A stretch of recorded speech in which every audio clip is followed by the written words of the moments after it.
Good evening and welcome to our special live coverage of the 4th Summit of Fighting Terrorism, organized by Tajikistan and the United Nations and is hosted by the state of Kuwait. I'm your host, Yusuf Jamal Ibrahim, covering an event that underscores Kuwait's pivotal role in fostering global peace and security and highlights the nation's commitment to international cooperation in the fight against terrorism. Throughout our coverage, we will explore the history of this important summit, discuss the collaborative efforts between Kuwait and Tajikistan, and highlight Kuwait's continuous end of wars and counter-terrorism initiatives. Also today I'd like to mention that we are honored to welcome Dr. Salah Al-Hamadi. He's a distinguished professor of economics and a strategic consultant who will share insights into the importance of this summit for the region and the world. Dr. Salah, thank you for joining us here today. Well, thank you for having me, and thank you very much. Dr. Salah will be back shortly after this quick report.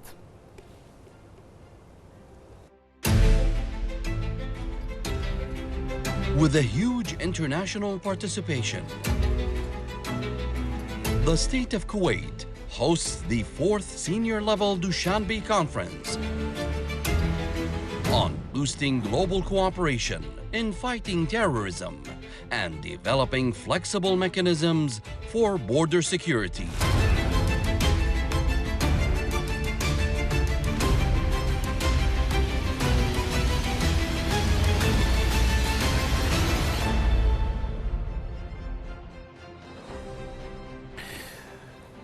During the conference, His Highness the Crown Prince Sheikh Sabah Khalid Al-Hamid Al-Sabah, may Allah protect him, delivered a keynote address that highlighted Kuwait's commitment in combating extremism, terrorism and enhancing border security. Let's take a quick look and come back for more. Bismillah ar-Rahman ar-Rahim. فخامة الرئيس إمام علي رحمان رئيس جمهورية طاجكستان الصديقة، سعادة فلاديمير إيفانوفيتش فرونوفكوف وكيل الأمين العام لمكتب الأمم المتحدة لمكافحة الإرهاب، أصحاب المعالي والسعادة، السيدات والسادة، الحضور الكرام، السلام عليكم ورحمة الله وبركاته. يسرني بداية أن أنقل لكم تحيات حضرة صاحب السمو الشيخ مشعل الأحمد الجابر صباح أمير دولة الكويت حفظه الله ورعاه، مصحوبة بأصدق التمنيات بنجاح أعمال هذا المؤتمر الذي تستضيفه دولة الكويت إيمانا منها بأهدافه النبيلة الساعية للانطلاق نحو مكافحة الإرهاب من خلال ضمان أمن الحدود. كما يسعدني أن أعرب عن خالص الشكر لفخامة الرئيس إمام علي رحمان رئيس جمهورية طاجكستان الصديقة، ولسعادة السيد فلاديمير فوركونوف وكيل الأمين العام لمكتب مكافحة الإرهاب على جهودهما الحثيثة وعملهما الدؤوب وإسهاماتهما المقدرة في سياق الحفاظ على وتيرة التعاون الدولي الهادف لمكافحة الإرهاب، وذلك منذ انطلاق النسخة الأولى لمؤتمر دوشانبي في العام 2018 وصولا لأعمال النسخة الرابعة التي نفتتح أعمالها اليوم في دولة الكويت. أصحاب الفخامة والمعالي والسعادة، تجسد استضافة دولة الكويت لهذا المؤتمر الهام والتزامها الثابت بالعمل متعدد الأطراف ركيزة أساسية لمواجهة التحديات الناشئة والمستجدة للإرهاب، ونعول على مرحلة دولة الكويت من عملية دوشانبي بأن تسهم في ترسيخ أطر العمل الدولي الرامي لخلق مستقبل مزدهر ينعم الجميع فيه بالأمن والأمان ويسوده الاستقرار في ظل سيادة القانون. فالإرهاب يشكل آفة لا تعترف بأي حدود ولا تفرق بين الدول أو الأديان أو الأجناس والأعراق، بل تتفشى مستهدفة كافة أوجه حياة الشعوب وأمنها واستقرارها، وتستغل التطور التكنولوجي المتسارع لخدمة أنشطتها المجرمة، وهي ذات الأنشطة التي تزود الجماعات الإرهابية والمنظمات الإجرامية العابرة للحدود بالعوائد المالية الممولة لها ولأنشطتها المهددة للأمن والسلم الدوليين.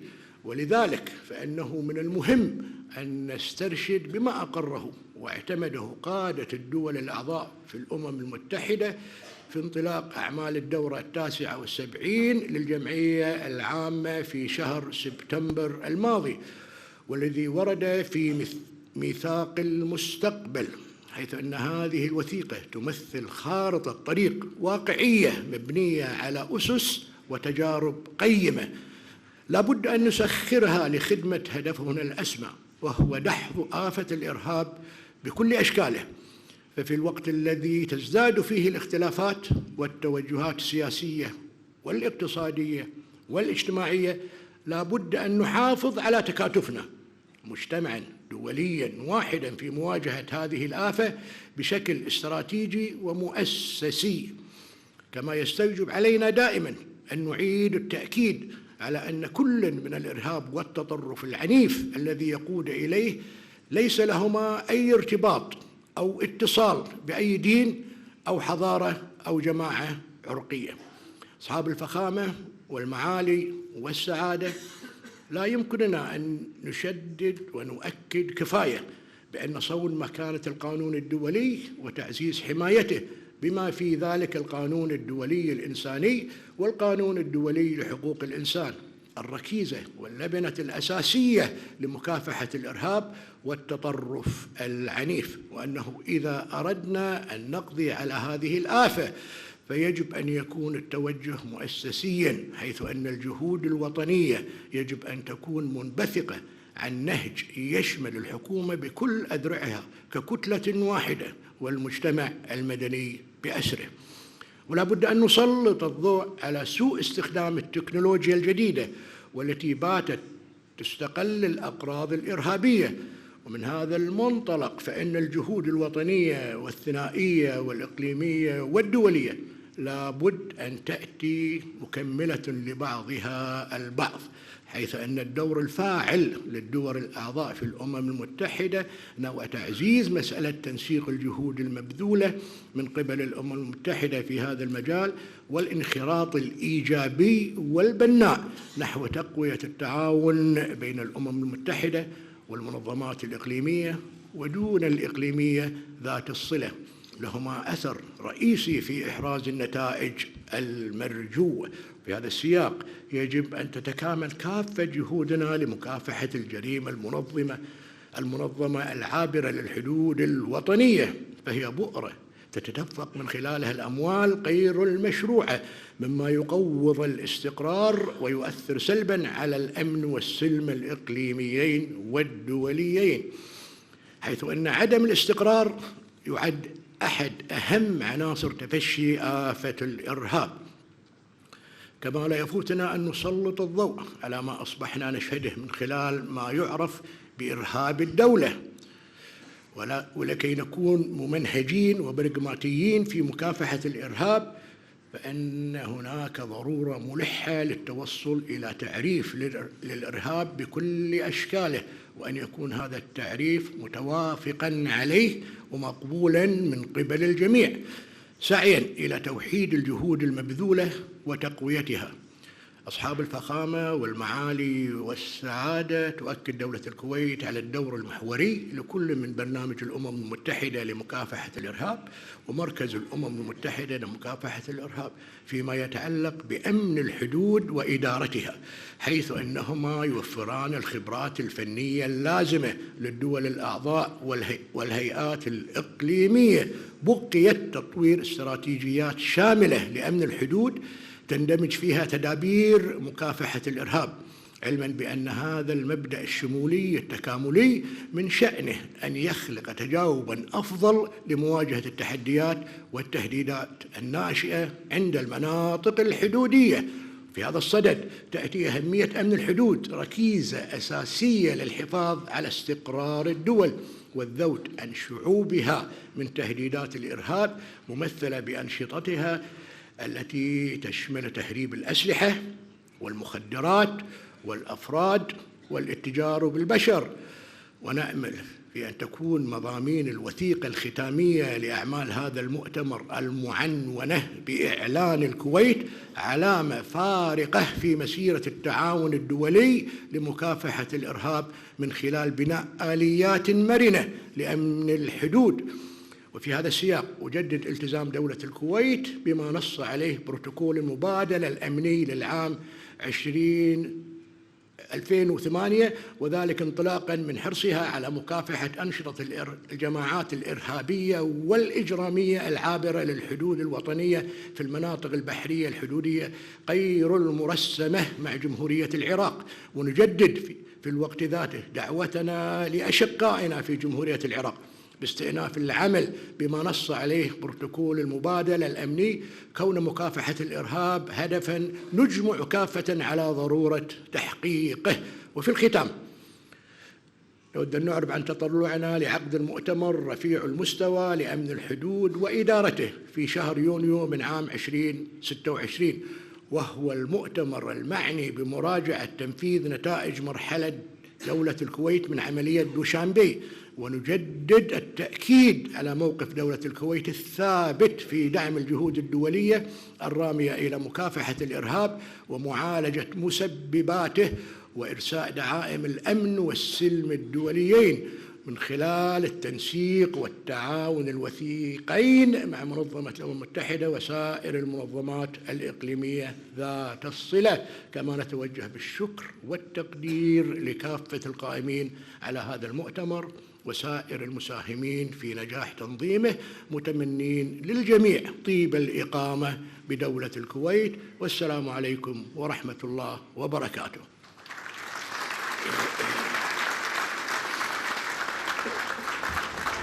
Bismillah. Ladies and gentlemen, welcome back. And now I'm going to get into a discussion with Dr. Salah Al-Hamadi. Dr. Salah, first of all, I'd like to thank you for being here with us on KTV2. It's such an honor and privilege to have you here with us and share your insights with us, and also talk about the panel discussions and get more details from you.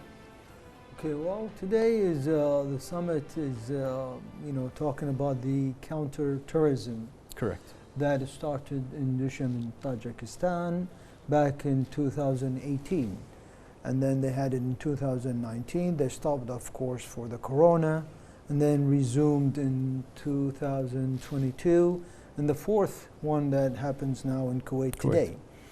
And tomorrow. The conference is very important for Kuwait, which shows that how Kuwait is part of the international committee, its commitment to fight terrorism, and if you see the importance of the conference that's been under the patronage of His Highness the Emir of Kuwait, Mas'al Ahmed Sabah, may Allah bless him, protect him, and the presence of the Crown Prince himself. What he delivered a speech about how important is to be part of the community to fight terrorists, because Kuwait, itself is one of the countries that has suffered from the terrorism in the itself. past.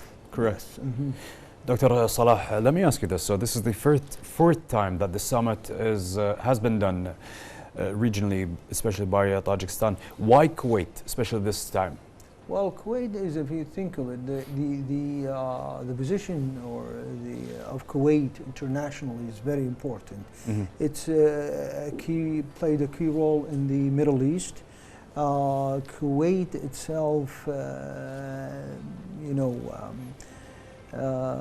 as part of the international committee, has been organizing for this event, with collaboration with the Tajikistan and the United Nations Office of Counterterrorism. There is over 70 countries that has been part of this event. More than 450 high-level personnel has been involved in this event, and I believe there's more than about 33 ministers today, which gave the the position of this event, its important role, and how Kuwait been very active in the international committee. And as I mentioned, Kuwait is one of the countries that it was victimized by the terrorist itself. I mean, if you want to go back to what happened during 1985, the bombing of the late Emir of Kuwait, Sheikh Jabir, rahmatullah alayh. In 1985, I believe, was July 11. That was a terrorism act of terrorism. Final exam, and we heard that bomb, and that was itself the the initial of the terrorism on Kuwait.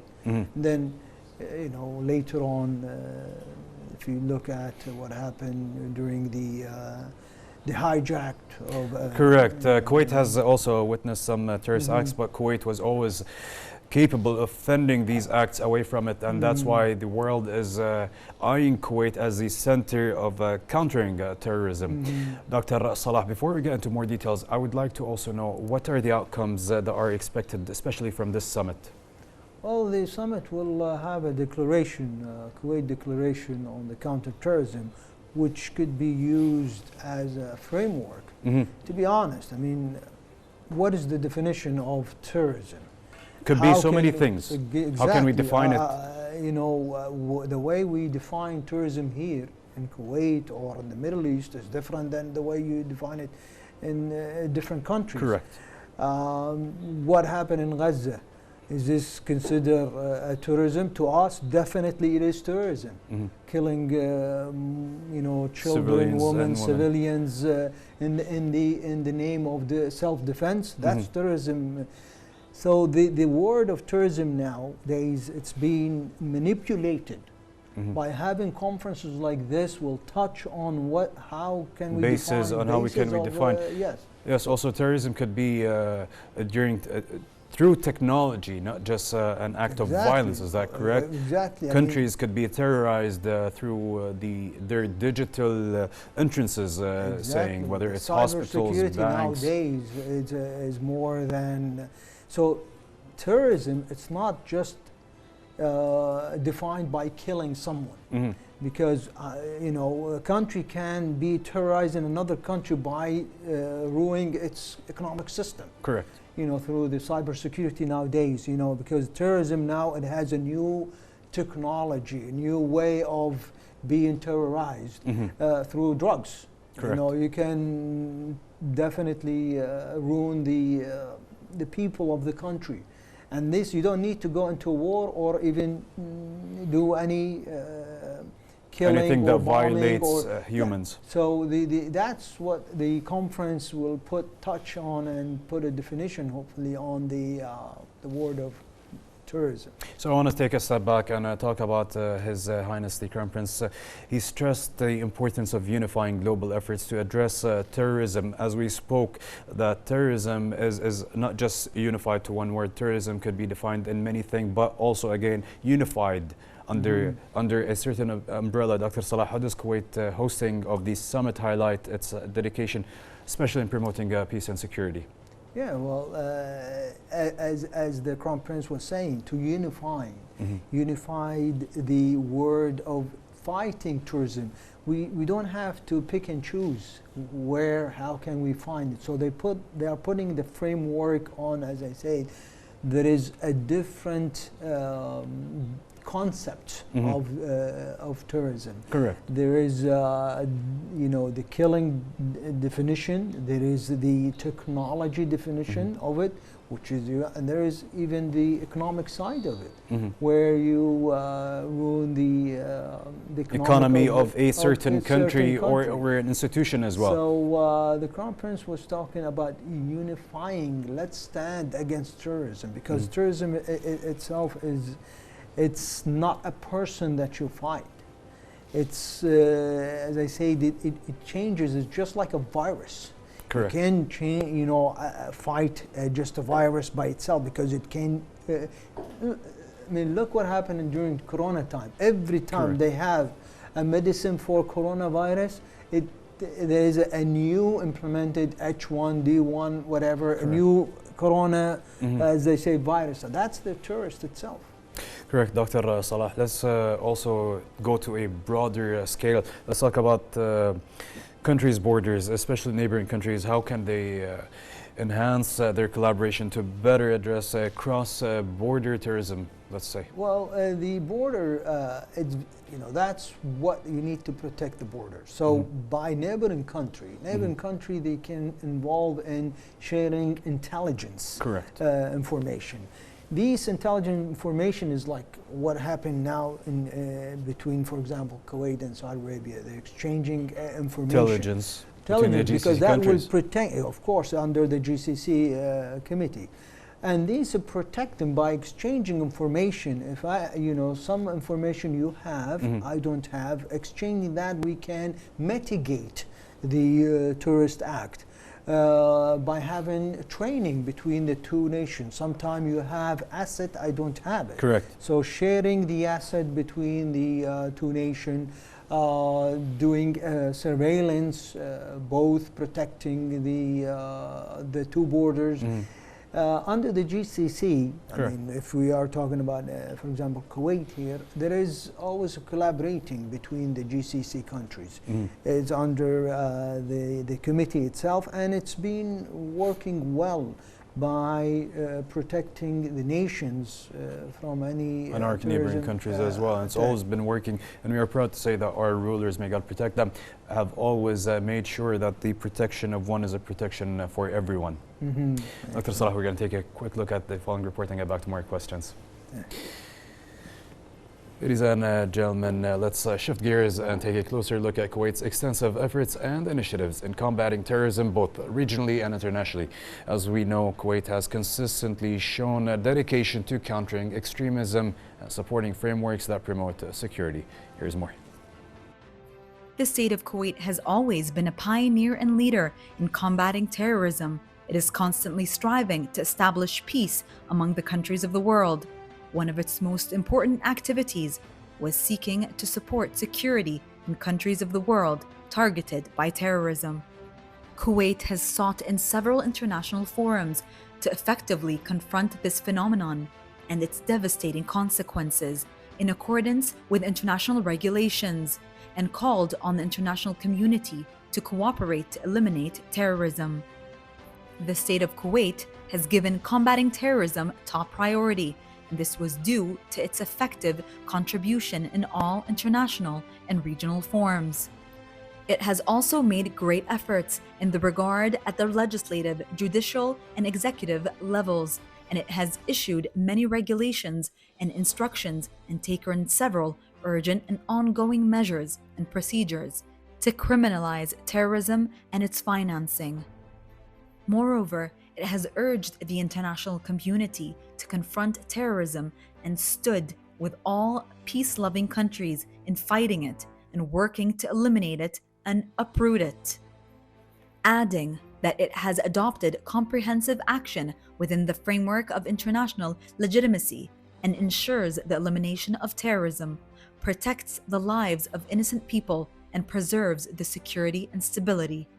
Many effective solutions have provided to combat terrorism by supporting economic and social development, such as providing job opportunities and enhancing social and international development programs, in addition to supporting the role of the media and civil society, as the media and civil society are effective tools in combating terrorism by educating young people and involving them in positive initiatives and working to support security and spreading awareness of the dangers of terrorism and its destructive effects.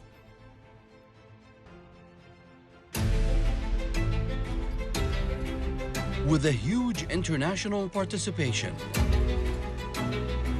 the state of Kuwait hosts the 4th Senior Level Dushanbe Conference on boosting global cooperation in fighting terrorism and developing flexible mechanisms for border security.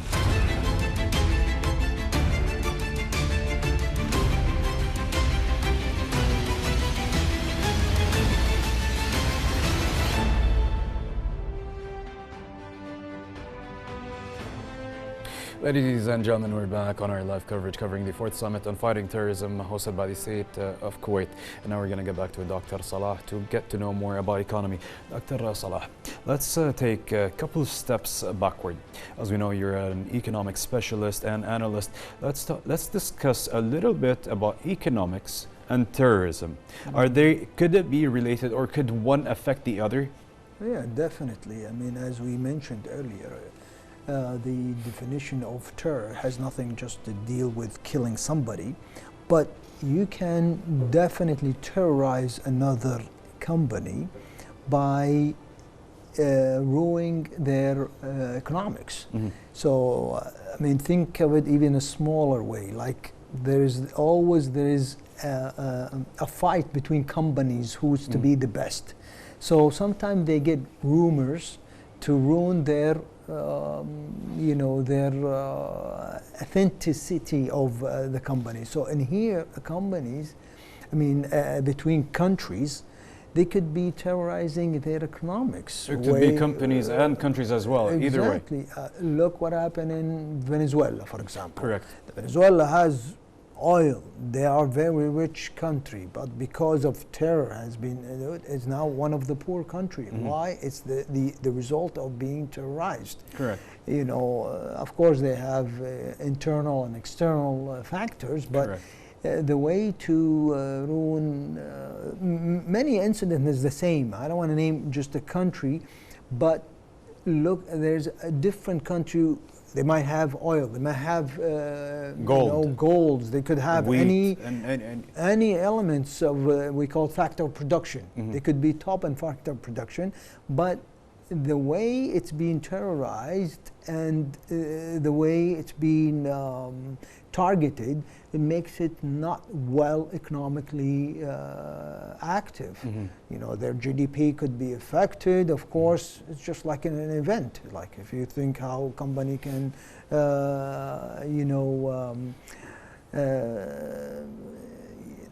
when like companies, how they deal, because now it's been globalized. Correct. You know, globalization now, it's all over. I could deal with a different country and how things it's being affected. So the terror itself, you can definitely hit the economy of a country, even social, not just economy. I mean, look at how drugs can be a very bad terrorizing. You know, it could be used by delivering, by weakening nations, as we say.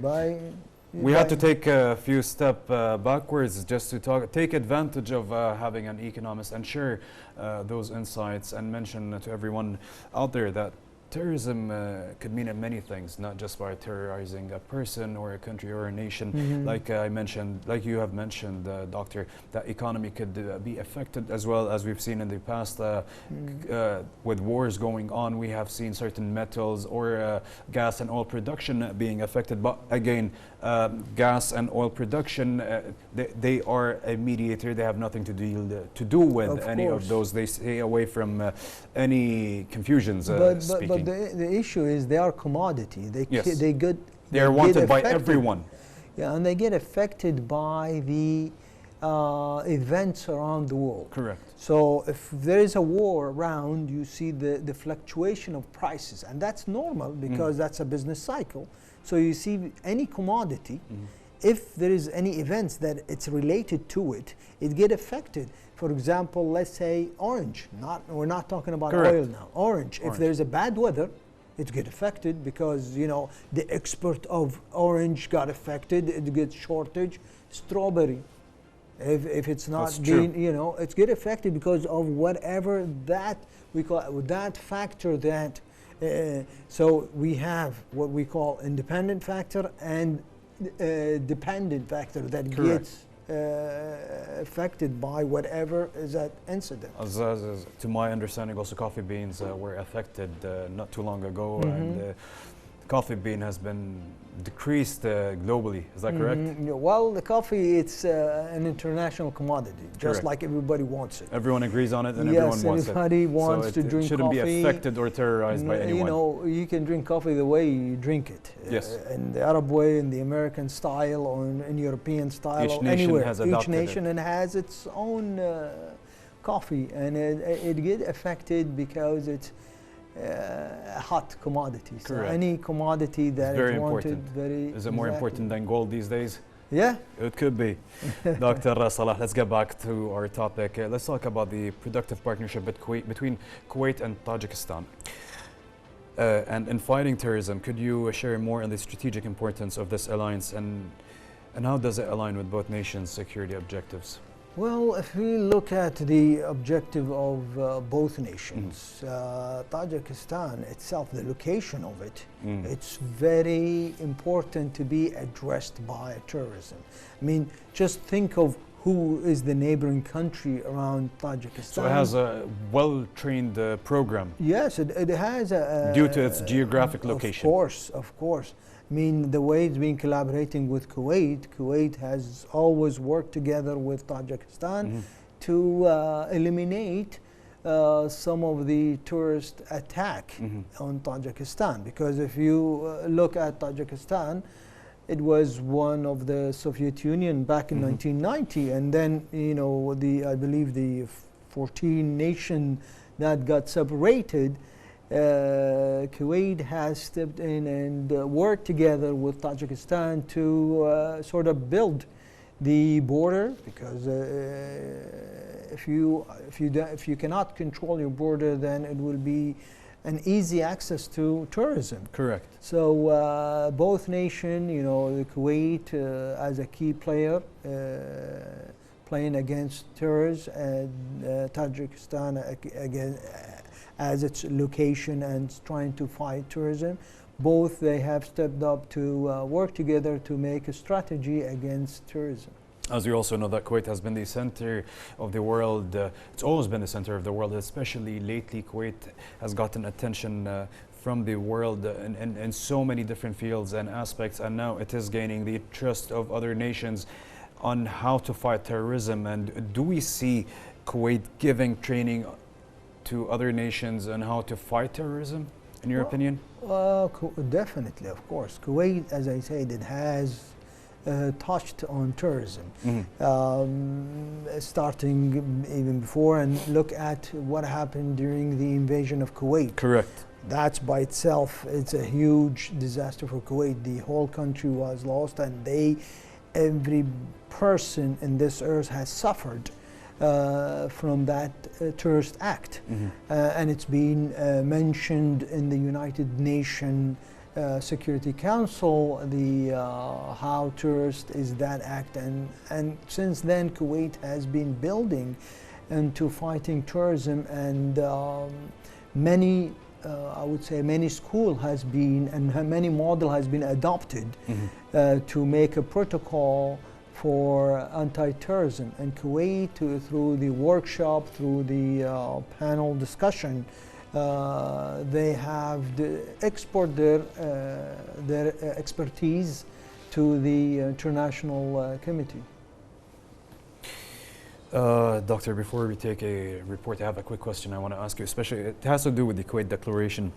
Also, what is the anticipated significance of it on border security, and how will it serve as guidance document for global counter-terrorism? As we spoke earlier, and you mentioned it being a platform. Yeah, it could be to build something, as I mentioned. You know, the platform, it will give you something to start for the future events. So something that you can take as a manual. It's like when you use anything, that you always have a reference to whatever you need to address in the future. So Kuwait, for example, we're trying to put a definition for Tourism Act. What could be a tourism, how to fight it tourism. For example, nowadays with the new technology, AI technology, I can use it to attack another country. I don't have to go there myself. We can be in-house and attacking all the information, all the information is being hacked. Using high-tech materials, Exactly. home cameras could be hacked, but we don't want to scare everyone, people out there. Is that correct? Exactly. Yes. So it has a new forms of technology nowadays. I mean, things has changed, as the IT call it. Today is the 5th generation of IT, which means that, they said even in the future, like for example, if I have a headache, I will take anything for a medication, certain medication for pain relief. Pain relief. In the future, there would not be any medicine. There will be a custom made, like Sound be waves, very sound bites. Yes, a custom medicine only for you. Imagine that. Interesting. So if we don't prepare for the future, right, through conferences like this, will be. These conferences are actually very important, and it's mainly for nations to discuss. And the main point of those summits to be discussed in a, let's say, publicized manner. Certain things will be discussed to the public, and as we know that many things will not be discussed to the public in order not for many to panic or anything, but everything is being taken care of. But as we know that each person is in charge of themselves and their households and their kids, especially with technology. Like we just mentioned earlier, home cameras could be hacked easily. So it depends on the person installing that. So any advice on that? And the person himself should install. That's why the country is on top of this by having panel discussion with the conferences, because they are trying to gather all the experts to find a solution for some problems. Correct. And also to find, let's say, certain things that are being affected and to put a solution for immediately. As we know that Kuwait has been taking care of everyone who lives on our beloved country, and we are always on top of things that could come for the better future. Yes. Dr. Salah, we're going to take a quick look at the following report and get back with you. The 4th high-level conference on enhancing international cooperation in combating terrorism and building flexible border security mechanisms. The Kuwait phase of the Dushanbe process have kicked off today, aiming at leveraging and expanding multilateralism to achieve enhanced counter-terrorism cooperation around the world as well. The conference involved the participation of more than 450 participants. They are varied among ministers from member states, representatives of specialized agencies of the United Nations, international and regional organizations, and relevant civil society entities. Here's more in the following report. Under the patronage of His Highness the Emir, Sheikh Mish'al Ahmed Al-Jabir Al-Sabah, may Allah protect and bless him. His Highness the Crown Prince Sheikh Sabah Al-Khalid Al-Hamid Al-Sabah, may Allah protect him, inaugurated the 4th high-level conference of enhancing international cooperation in combating terrorism and building flexible mechanisms for border security, the Kuwait phase of Dushanbe process. The conference, hosted by Kuwait for 2 days, was attended by the President of the Republic of Tajikistan, Imam Ali Rahman, the Under-Secretary General of the United Nations for Counter-Terrorism, Vladimir Fronikov, and more than 450 participants, including 33 ministers from member states, in addition to representatives of specialized agencies affiliated with the United Nations, 23 international and regional organizations, and 13 organizations from civil societies.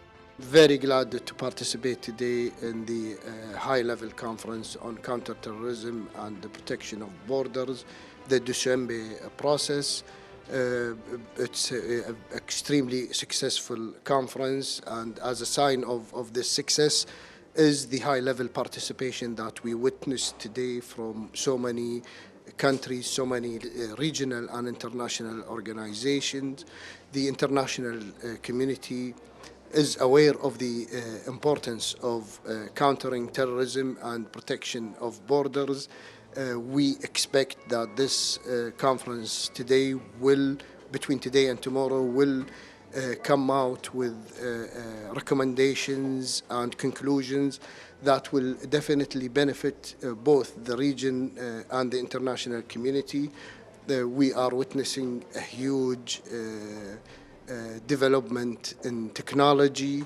we are expecting that technology plays a role in countering terrorism and protection of our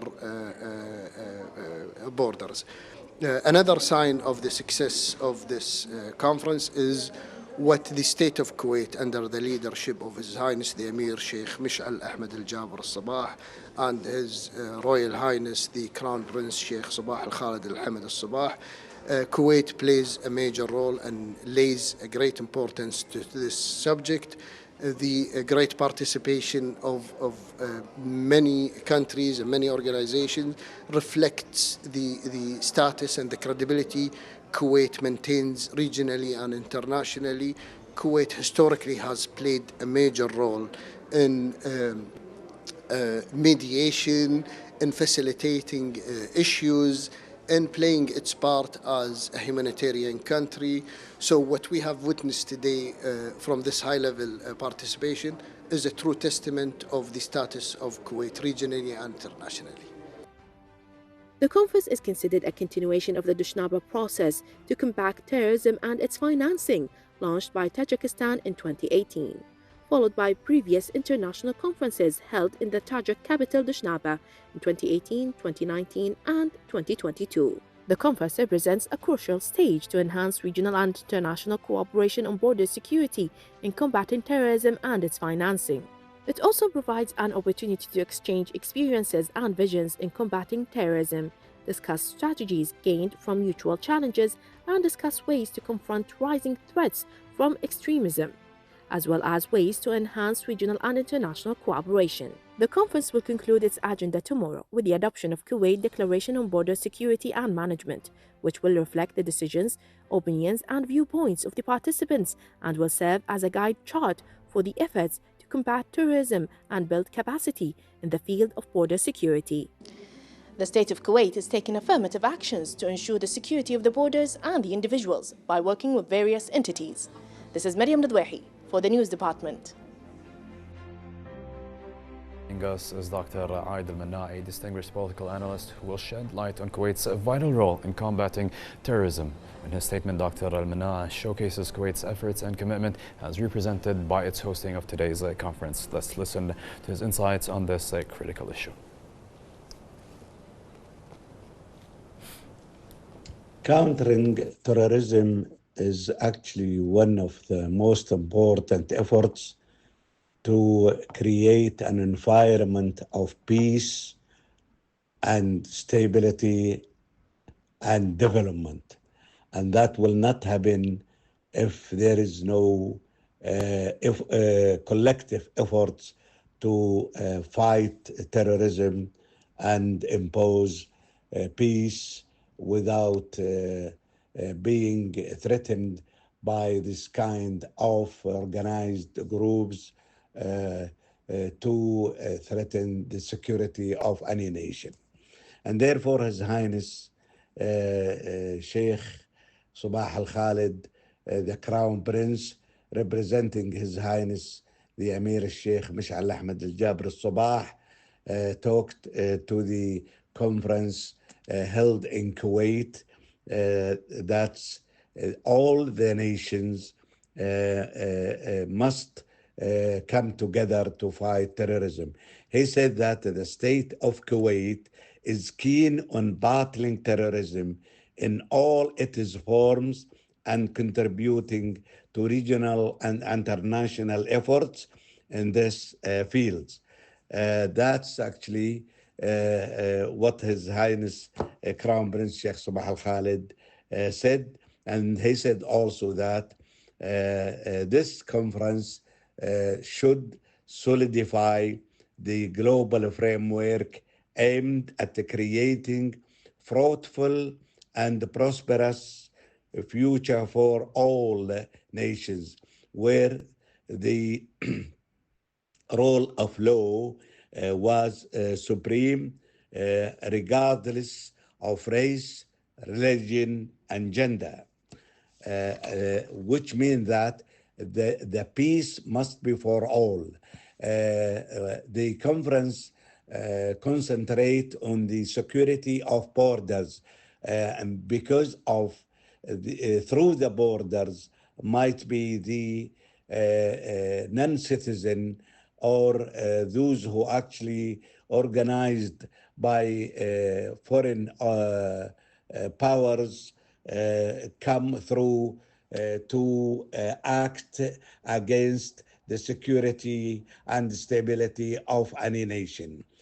Kuwait actually experienced this kind of terrorism in the 70s or 80s and even in the 90s when the Iraqi Republican Guards stormed Kuwait. It is a state terrorism at that time happened, and the international community come together to defeat this kind of terrorism.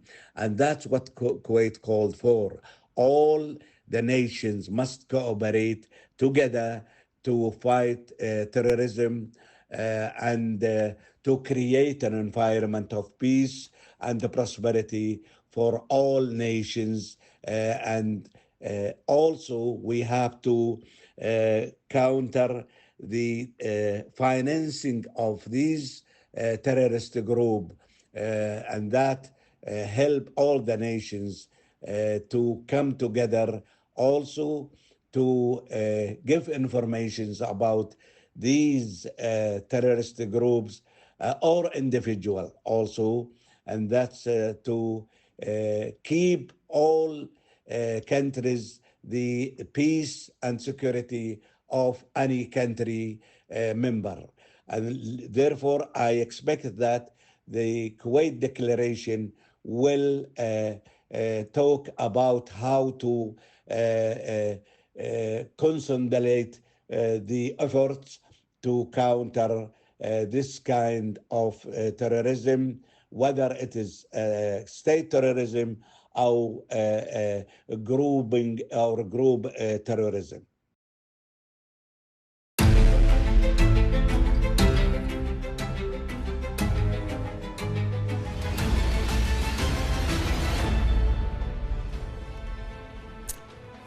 Ladies and gentlemen, that was the academic and political analyst Dr. Aid Al-Manna. And now let's take another look at the origins of this crucial summit and how it has evolved over the years. From its inception to the significant milestones achieved, the summit has consistently gathered global leaders to strengthen international strategies against terrorism. Here's more in the following report. Under the patronage of His Highness the Emir Sheikh Mish'al Ahmed Al-Jabir Al-Sabah, may Allah protect him, bless him, who was represented by His Highness the Crown Prince Sheikh Sabah Khalid Al-Hamad Al-Sabah, may Allah protect him, in the presence of His Excellency President of Tajikistan Emomali Rahmon, and the Undersecretary General of the United Nations Counterterrorism Committee Vladimir Voronkov, the state of Kuwait is hosting the 4th high-level conference on enhancing international cooperation in combating terrorism and building flexible border security mechanisms, Kuwait phase of the Dushanbe process. The event will be the 4th edition of the process after previous international conferences held in Tajik capital Dushanbe in 2018, 2019, and 2022. The conference provides a pivotal platform to enhance regional and international cooperation on border security in the context of combating terrorism and its financing.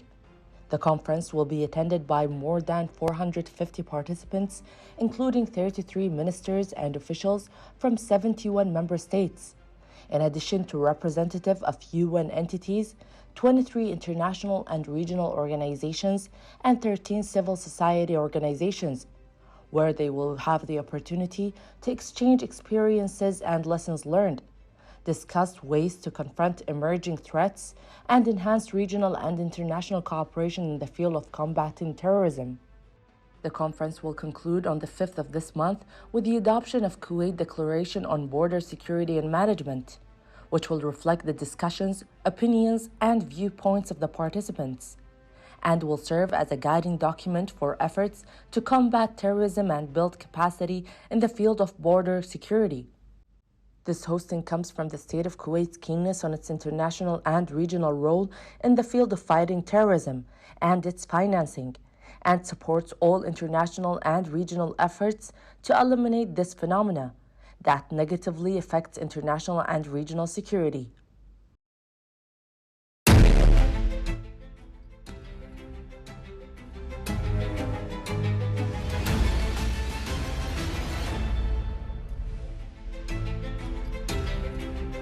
with a huge international participation.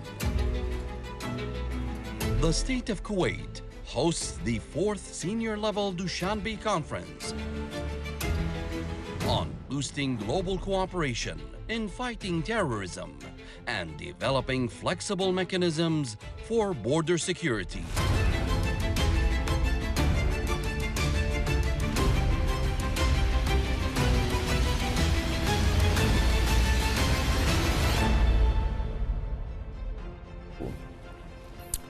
Welcome back, dear viewers, and now we're going to get back to Dr. Salah and talk and discuss actually a matter that could be interesting to certain people. Let's talk about the main topic. The main topic is terrorism. Is that correct? Yes. Okay. We also spoke about economics earlier. So, could terrorism be affiliated with child abuse, or is child abuse considered one of the things that terrorism is one of them? Well, I mean, as we look at tourism, as we said, tourism has different categories. How can we define tourism? That's a problem. Child abuse, of course, definitely, it's falls under terrorism. How do you do, if I, for example, want to ruin a nation and send them polluted milk, that terrorizing the whole nation. So definition of terrorism definitely falls under child abuse, falls into different, that's the economic side that we talked about. So the economic side of terrorism, yes, it falls under child abuse, because you can not just buy the product, because you could child abuse the way you use the children, you know, in manufacturing the product itself, and using the service of a child because of his, you know, the way that they use them, because some product because of the weight of the children, because they want to see their reflection, and it could be, you know, terrorized by abusing the children just to either destroy a country or make a money as a micro level in the industry. companies. Yes. Dr. Salah, the main reason for that question is because, as we know, nations and countries are doing summits and informing its citizens and informing others to take precautions and step forward. How could the people take their own precaution and stepping up against terrorism? Terrorism could be also in high schools as well, as we know. Yeah. Children could be abused at school by other teammates. Yes, so this is where institutions should step in to prevent bullies at school by putting certain things. And is it our responsibility to make sure and look at each product that we buy before we buy it, take a deeper or a closer look, let's say, because a product is not just made of one thing unless it's a fruit. It's made by God, is that correct? There is the society responsibility. See, as the Crown Prince today was saying, that we're stepping up. We need to make a unified definition of the tourism. Also, there is the responsibility of the society itself, the nation itself, the parents itself, and as part of the individual itself. So fighting tourism, it's not only the country's responsibility, it's everybody's responsibility. I mean, I could be responsible by, you know, knowing what is the information is being delivered to me. So there is a responsibility at each level, from the country's level all the way down to the individual's level. So not just a country has to fight the tourism, but today's conference was put the platform for everyone living within that nation, worldwide. Either, as the General Secretary of the GCC was talking today, that there's multi-level of, we are facing multi-level of tourism. With the new technology, I can attack you I can attack you differently, either through the cybersecurity ways, or, as we say, it's not just killing people has been, or bombing. I don't need to bomb your car to be terrorized. Correct. Nowadays, with by the just new, insulting me, you could be terrorizing me as a person. Exactly. If I ruin your credential. Whether you're a child or you're an Exactly. adult at your institution. So we need to step that. So basically, the summit was basically on an international level to give information for institutions, companies, and all agencies. But then again, the fact that us as humans, we should take that to heart, take those things to heart, and also be responsible for our actions. Yes, definitely. Is there any advice you'd like to give? Well, to be honest, is the advice of being reliable, responsible individuals. Individuals, correct. So before you even buy things nowadays, you need to look into the history of it. You need to at least, you know, I'll give you a quick example. Sure. For example, before buying pork, you can just easily write any product. Any product That it has pork. Okay. So you can just write pork and that's it. Okay. But nowadays, with all the names, you It's don't know. impossible to know what you're eating. Now they use even codes, which is E12, E whatever. I don't know to the divert codes. you and not know. So that's it is whose responsibility is to look at. I'm not saying to go deep into being crazy with the product, but at least it is your responsibility as an individual to look into the you know, the matter itself. Before we wrap it up here, Dr. Salah, what should we expect from Kuwait as it seeks to expand its role in its global security initiative? Well, the expectation is that Kuwait has brought, you know, all the expertise together to put the platform framework for a protocol of, you know, what is the tourist, the kind of tourist, the category of tourism, and how to find the solution, listening from the experts, how to find and be the first one to stop the Tourism Act. Nowadays, Tourism Act could be in a different way, through technology, through economics, through environmental issue. That's another fact. The environment could be a sort of it by having pollution or dumpsters. Today and tomorrow, a conference will put, you know, the points that for the future to be achieved, and hopefully we'll have a safer global environment and economics-wise as well. Well, Dr. Salah, it's been a pleasure having you here with us today, and thank you so much for your insightful information. We have learned a lot, and we look forward to learning about many things also in the future. My pleasure. Thank you, Dr. Salah. Well, ladies and gentlemen, that brings us to the end of today's coverage. We extend our heartfelt thanks to Dr. Salah Al-Hamadi for his valuable insights, also to Dr. Aid Al-Manna, and also putting into Kuwait's role in this critical global endeavor. We would also like to thank you, our audience, for joining us as Kuwait continues to demonstrate its unwavering commitment to international peace and security. Stay tuned for more updates on this summit as the discussions unfold. Until then, goodbye and take care.